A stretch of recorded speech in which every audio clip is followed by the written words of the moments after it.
This video is going to show you what you can do with some of those files in the OneDrive folder that Michelle shared with you.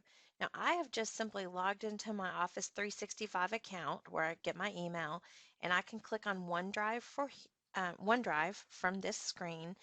And if it's all working the way it's supposed to work, and we know that there are kinks from time to time, but if it's working, you should be able to access that folder from this link that says shared with me. So when I click on this, you'll see that here's the child nutrition shared documents. Now, if that doesn't work or you don't want to use that option, you can always come back and use this icon that you added to your desktop if you did that.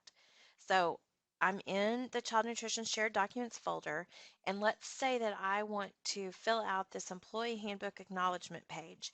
When I click on it like this, just by clicking on the name or the little icon, I see the document. This is the Word app online that would typically allow you to write or create something. But you'll notice when I click in here and I try to type with my keyboard, I get this pop-up message that says this document is read-only. That's because that's the way Michelle shared it with us. We got a read-only view, and the whole point in that is so that we don't accidentally type something in and hit save, and then that information is shared with everyone.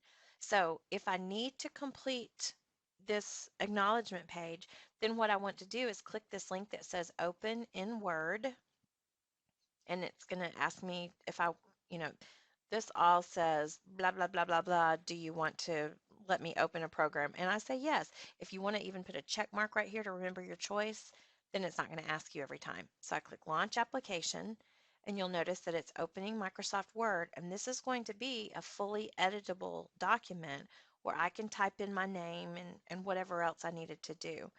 So I'm going to close this for now.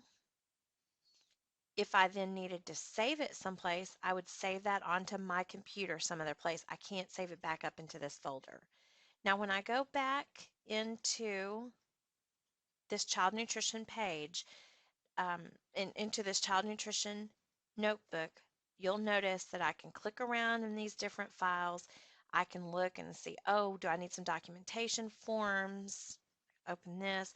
And let's say I didn't want to fully open it. I knew for sure that the employee documentation form was what I needed. I could click on these three dots. It's called an ellipsis, I think.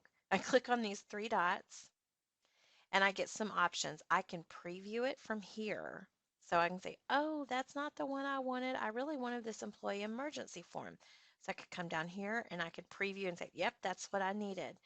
I can open it, and that would show you the preview that we saw before. I could click on the three dots here, and I could view it in my browser. I could download a copy. So if I wanted to download a copy, it's going to download that form that's editable.